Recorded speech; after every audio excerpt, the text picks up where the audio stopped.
The Anniversary by Jutta Rosen. Franz had trouble finding a parking spot on the side road to the house. Why do they leave their cars in such a disorganized manner? Huge gaps, not big enough for others. Can't they learn to park properly?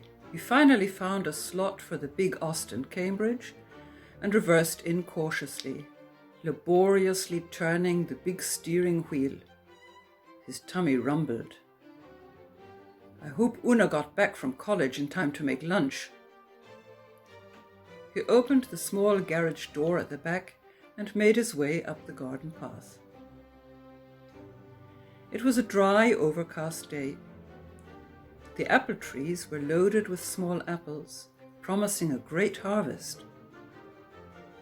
The daffodils were almost finished. He'd need to lift them soon.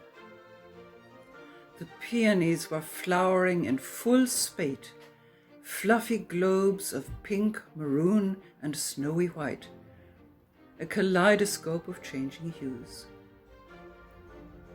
He checked the dahlias that were coming up behind a clump of irises. The shoots were fat and shiny, but there were signs of snail bite. I'd better put down snail pellet before I go back to rehearsals.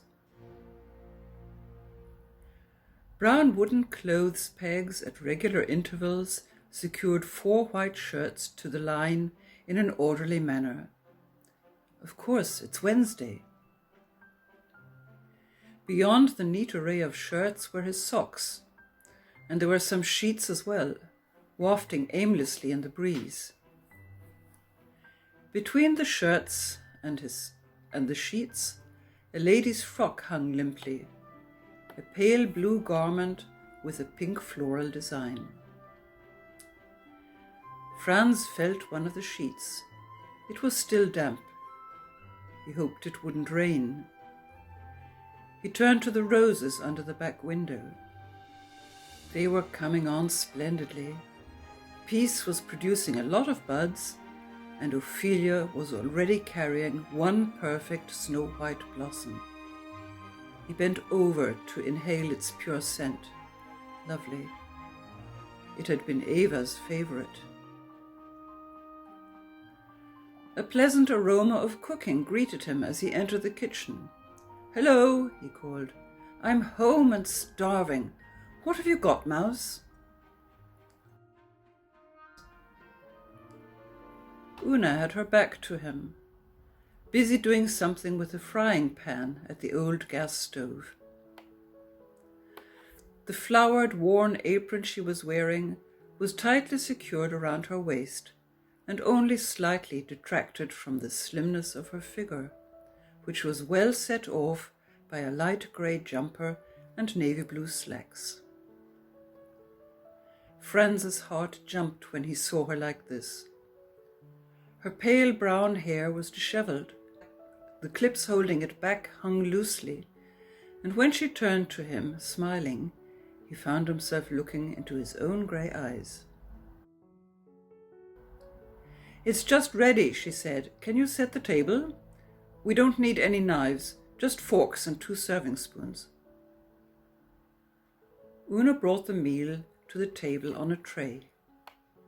"It's vegetarian today," she said. "Mashed potatoes, cauliflower cheese, and a mushroom omelette. I hope you like it."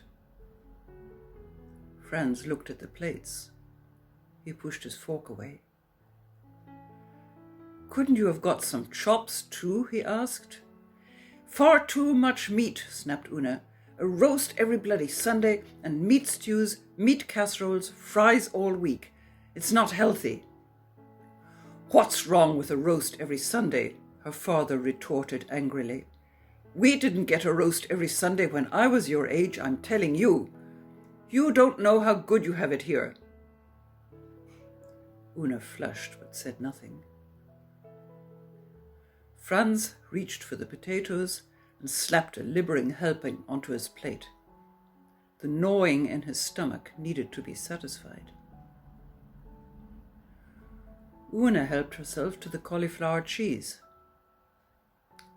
"This actually tastes good," she said. trying to break the ripples of tension in the air. "Any news about the Strand?" her father asked more calmly. "Was there a mention in the Times yesterday?" "Oh, there was a group of men outside this morning, over on the Strand side," answered Una. "All in black suits, with folders and boards, taking notes."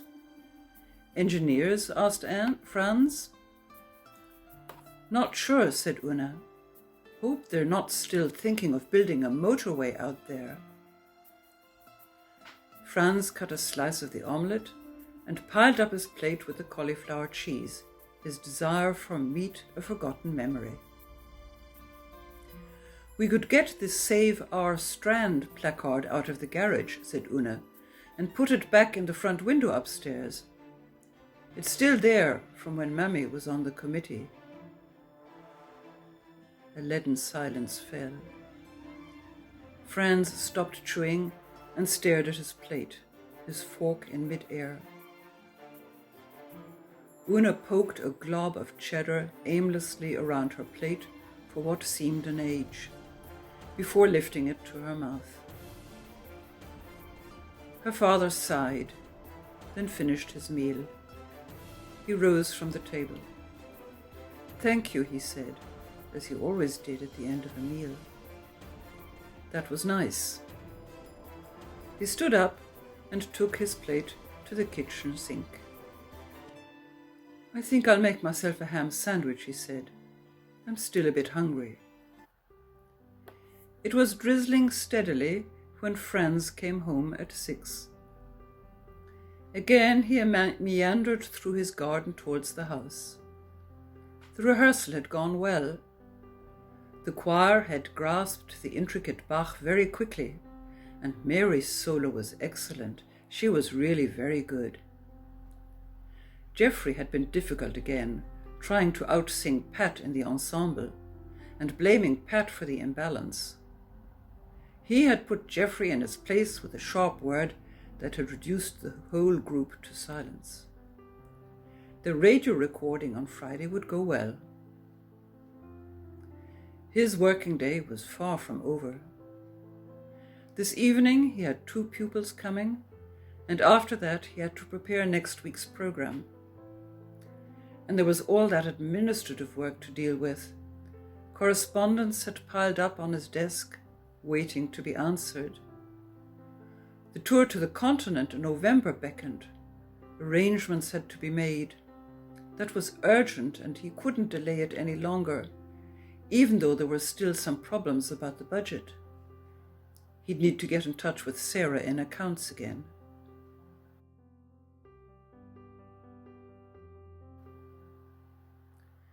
And tomorrow was the 5th, Eva's first anniversary. How will I ever get through the day? Una, all dressed up, was just leaving the house as he entered. Her eyes avoided his. "I've no time to chat," she blurted out. "I'm already late." "Something special on, Mouse?" he asked. "Yes, I told you." Her tone made him start. "I'm giving a talk on spontaneity to the group at Paula's. I told you about it."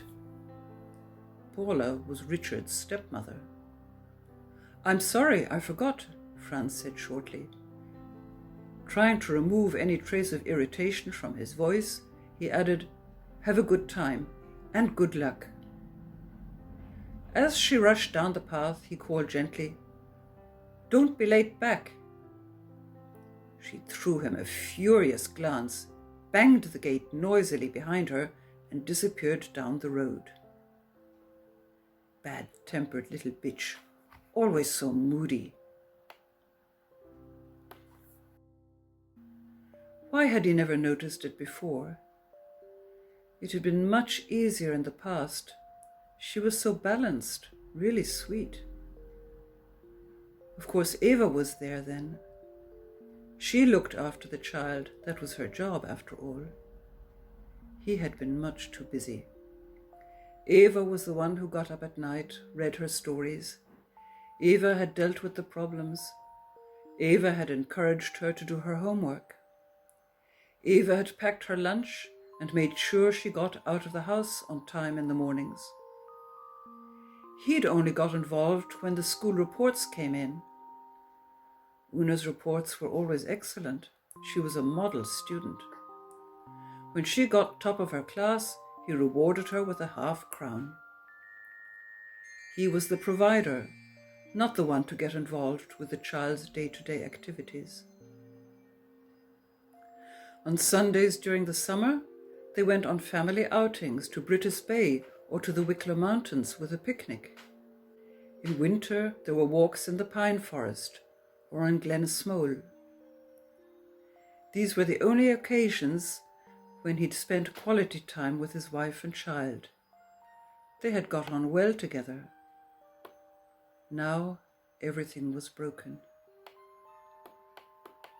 Since Eva died, a wall had risen up between them. Perhaps it had been there all along. Was Eva the conduit of peace and harmony between us? What Franz knew for certain was that without Eva, the cracks began to show. Una had grown up without him realizing it. Halfway through college, and he still called her Mouse. Out half the night with that boy Richard, doing God knows what. He shook his head. He'd just have time for a cup of tea and a sandwich before his first pupil arrived. It would be a late night at his desk, again. Next morning, he was awakened by his alarm. When his mind cleared, he remembered what day it was. He sighed. Will Mouse think of it? I'll go to the cemetery this evening with flowers. He hadn't heard Una coming home last night. She was probably in her room by now. She usually came home in the early hours. Sometimes he lay awake listening out for her. He often heard her creeping up the stairs. The third step from the top creaked, no matter how carefully one stepped on it. Last night, he hadn't heard anything. He slipped on the blue cloth dressing gown Eva had made for him for his birthday. Down in the hall, he picked up the letters on the floor and glanced through them, opening a small manila envelope. Yet another bill. This one from Shaw, the roofman. Twice they'd had to get him earlier in the spring to patch the valley up there. But £17, that was stiff. He groaned loudly and banged the letter down on the hall table. If this kind of thing went on, he'd have to accept the offer of the lecture at the College of Music in Maynooth. It meant hours more work, but they paid well. He went into the music room. After drawing the curtains aside, he opened the lower half of the big sash window to air the room. The smell of the sea greeted him. Gulls shrieked and cackled. The tide was in. He felt a surge of pride at having managed to buy this wonderful old house in such a beautiful location. The front garden was at its best. The lawn was lush where it sloped down to the kitchen in the semi-basement. Forget-me-nots and daylilies grew there. The smell of the sea and the flowers invigorated him. He turned and proceeded down to the bathroom at the back of the long hall. By the time he was dressed, Una was in the kitchen making toast and tea. She gave him a quick glance when he entered. He noticed the dark circles under her eyes. She hadn't brushed her hair. "Did you have a nice day?" he asked. "Okay," she mumbled. "My talk was a bit short." "Any comments?" "Yeah, they were all very kind," she replied. "Paula said my words moved her very much." Franz had again forgotten about her talk, but she didn't seem to have noticed. She didn't mention Richard. She never did anymore. I'm sure you did very well. What's for lunch today, Mouse?" as he scraped butter on his toast.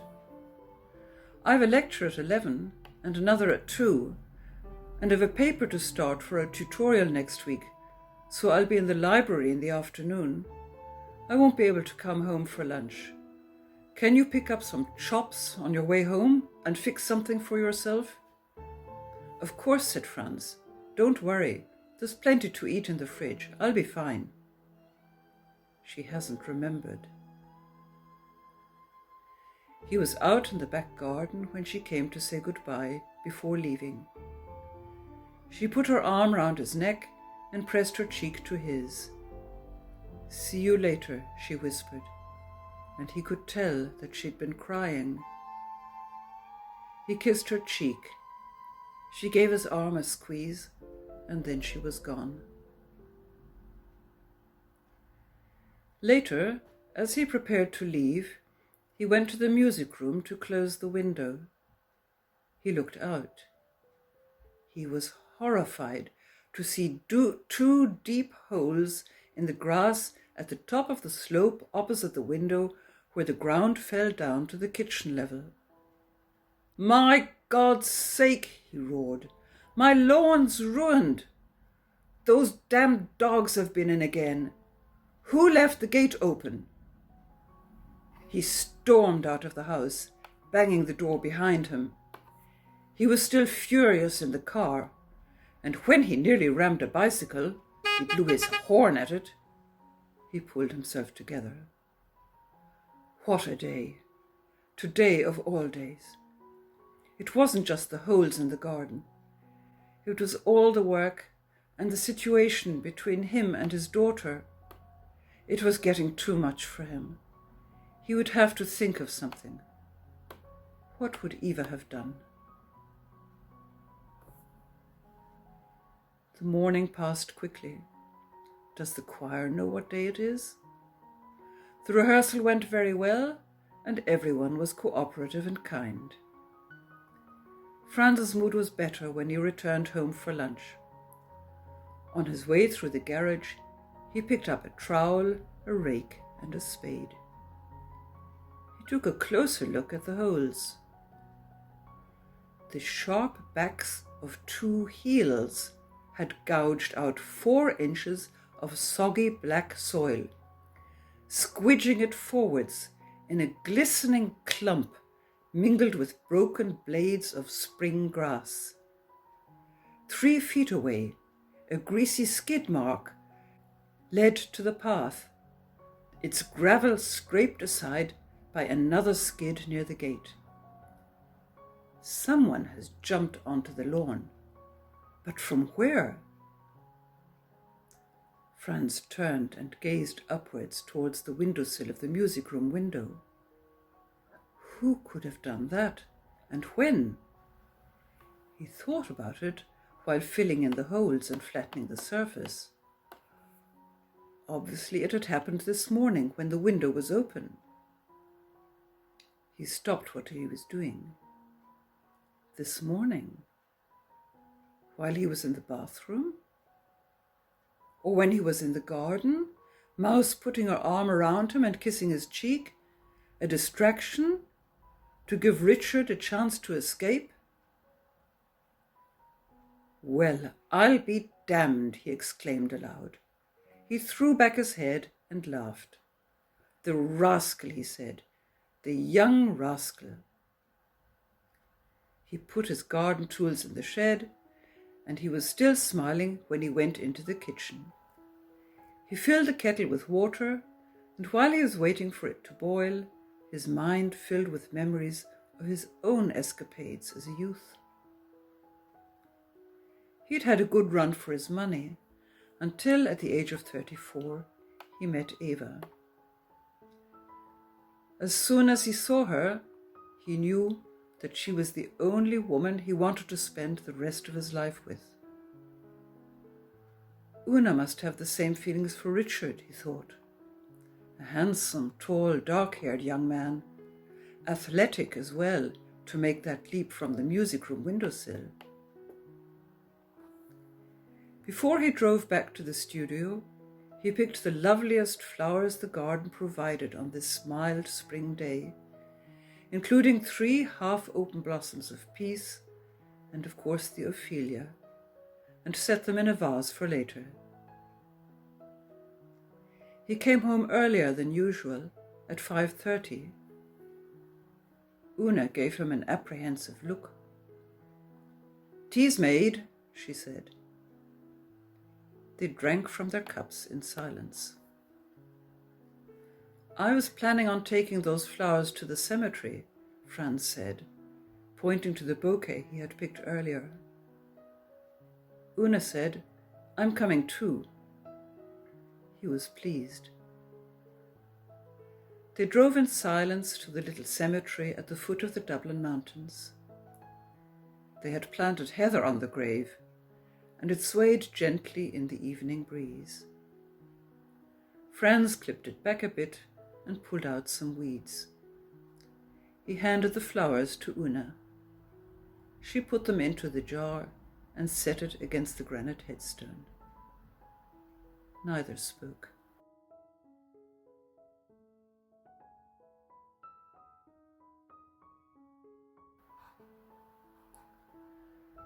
The soft rain set in while they were driving back. Franz switched on the radio. The last item on the news was about the proposed motorway across the Strand. "The council have listened to the objectors and decided against building the new road in that location," the newsreader said. Una looked at her father. "Mammy would be so pleased," she said, and he nodded in agreement. When they got home, Franz produced a bottle of white wine and 2 glasses. "Let's retire to the music room," he said to Una, "and raise a glass to your mother." After a while he asked, "How do you like your courses at uni?" And she told him that she found it hard and sometimes a bit boring, but he wasn't to worry, she would stick with it. Franz took a deep breath.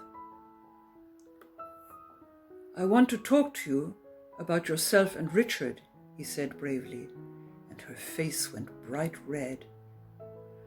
"I know it's lovely for you to have someone to love.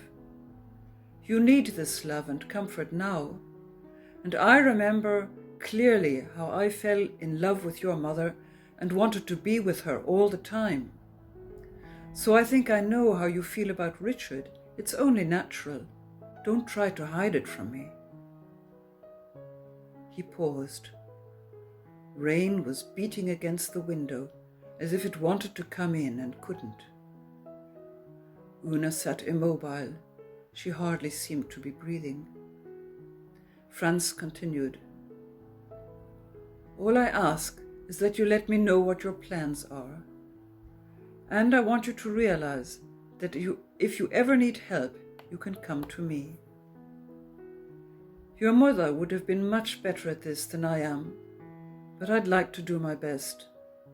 I love you very much, my mouse, and I want you to be happy." They sat in silence for a moment.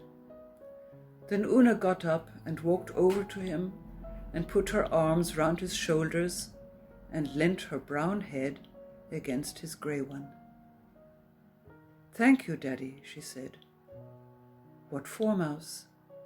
"For everything. For putting up with my moods, for worrying about me. I know it isn't easy for you either." "Oh, my sweet child," said Franz, tears in his eyes.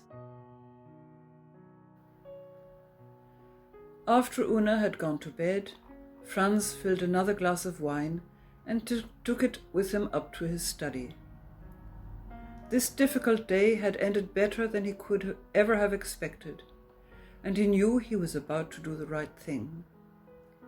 He unpacked the little typewriter, ran in a sheet of paper, and began to type. To Dr. Alan Hegarty, Professor of Music, College of Music, Maynooth. Dear Alan, thank you so much for inviting me to give a lecture to your talented students in September. You know that a visit to your institute is always a highlight of my year. However, it is with deep regret that I must inform you that I will not be taking up your kind offer. He looked at Ava's photo on his desk, raised his glass, and whispered, "All right."